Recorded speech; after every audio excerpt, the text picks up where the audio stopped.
ಅಸ್ಸಲಾಮು ಅಲೈಕುಮ್ ವರಹಮತುಲ್ಲಾ. ಸಹೋದರರೇ, ಇಂದು ಫೇಸ್ಬುಕ್ಲು കണ്ടെങ്കെത്തെ ഒരു പോസ്റ്റായിട്ടിരിക്കും അഥവാ ഒരു അപകട വന്ന സന്ദർഭത്തിൽ ഒരു മുസ്ലിമരുടെ മനസ്സിൽ അള്ളാഹ് നീ നിൻ്റെ കാക്കണു ചൊല്ലിയിട്ട് ആ ഒരു സന്ദർഭത്തിൽ ഈ ഇതിലെഴുതിയ പോലെ കാണേണ്ട പോലെ യാ ഹൗസു യാ ഹൗസൽ ആദം അല്ലെങ്കിൽ യാ ഹൗസൽ ആദം അല്ലെങ്കിൽ യാ ഹൗസുൽ ആദം നമ്മുടെ കന്നഡത്തിൽ എഴുതിയ പോലെ ഞങ്ങളെ രക്ഷിക്കണോ ചൊന്തു വിളിച്ചത്, അങ്ങനെ വിളിച്ചത് കൊണ്ടിട്ട് ഞങ്ങൾ രക്ഷപ്പെട്ട ചൊന്തു ഒരു മുസ്ലിം സമുദായത്തിൽപ്പെട്ട ഒരാൾ എഴുതുമ്പത്തുകോ ഇത്രയും അപകടകരമായ വിശ്വാസത്തേക്ക് ഈ മുസ്ലിം സമുദായത്തെ എത്തുപാട്ടിരെ ആറ് അല്ലെ മക്കത്തെ മുഷിരിക്കിറങ്ങലെ നമുക്ക് കൊണ്ടുണ്ട്. അങ്ങ എല്ലാ സന്ദർഭത്തിലും അങ്ങനെ വിഗ്രഹത്തെയും ലാത്തരെയും അഴ്സറയും വിളിച്ചു തേടിയുന്ന അങ്ങ ഏതാ ഫൈദാ റക്കിബു ഫിൽ ഫുൽക്ക് ഖുറാൻ്റെ ആയത്തിൽ നിന്ന് കൊണ്ടുണ്ട്. അങ്ങ് ഒരു കപ്പലിൽ സഞ്ചരിക്കുമ്പോൾ ആ കപ്പൽക്ക് എന്തെങ്കിലും അപകടം പറ്റിയിട്ടുണ്ടായെങ്കിൽ ദഅവുല്ലാഹ് അള്ളാഹുരെ വിളിച്ചോ എന്നാർ. അപ്പം ആ മക്ക മുശ്രിക്കരെക്കാട്ടിയും അതിരെക്കാട്ടിയും മോശമായ ഒരു വിശ്വാസത്തിൽ അള്ളാഹുൽ മുസ്താനി മുസ്ലിം ഉമ്മത്ത് എത്തിപ്പെട്ടു.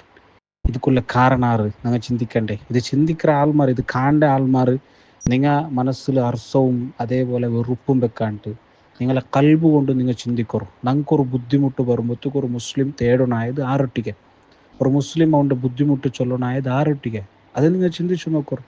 ഒരു പ്രയാസം വരുമ്പോഴത്തേക്കു, ഒരു ബുദ്ധിമുട്ട് വരുമ്പോഴത്തേക്കു, ബോലുമ്പോഴത്തേക്കു ആരെ വിളിക്കണായത്? അള്ളാഹ് നീ നിൻ്റെ കാക്കൊണ്ടല്ലേ. അതേ സന്ദർഭത്തിൽ അള്ളാഹു അല്ലാത്ത അവൻ്റെ ഒരു സൃഷ്ടി, അത് നബി ആവട്ടു, അത് ഔലിയാവട്ടു, അത് സ്വാലിഹാവട്ടു, അത് ആറ് വേണമെങ്കിൽ ആരെയെങ്കിലും ഒരാൾ പിന്നെ വിളിച്ചേണ്ടായെങ്കിൽ അത് ദുആ അല്ലേ, അത് പ്രാർത്ഥന അല്ലേ? ആ പ്രാർത്ഥന അള്ളാഹു അല്ലാത്തക്ക് കൊടുത്തെങ്കിൽ അത് ഷിർക്കല്ലേ? ഇത് മുസ്ലിം ഉമ്മത്തിക്ക് എന്തുകൊണ്ട് മനസ്സിലായിട്ടില്ല?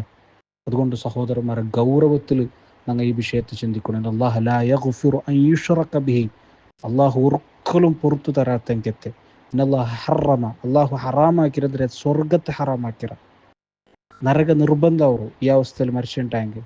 ഞങ്ങൾ മുസ്ലിമോട്ട് പേർക്ക് ചൊന്നമയ്യാവല്ല, ഞങ്ങളെ വിശ്വാസമായിട്ട് ഏറ്റവും പ്രധാനമായത്. അതുകൊണ്ട് ചിന്തിക്കുന്ന ആൾമാർക്ക് വേണ്ടിയിട്ടായിട്ടിക്കർ ഈ ഗ്രൂപ്പിൽ ഞാൻ ഈ വോയിസ് ഇട്ടോ ഉള്ളത്. നിങ്ങൾ ഗൗരവത്തിൽ ചിന്തിക്കറു. ആരെ വിളിക്കണായി ഈ സന്ദർഭത്തിൽ? അള്ളാഹുരമ, അള്ളാഹുര ഔലിയാക്കന്മാരമ അല്ലേ? ചില ആൾമാർ ചൊല്ലാർ ഞങ്ങളുടെ ഞങ്ങൾ അങ്ങനെ വിളിക്കുകയില്ല എന്ന് ചൊല്ലാർ.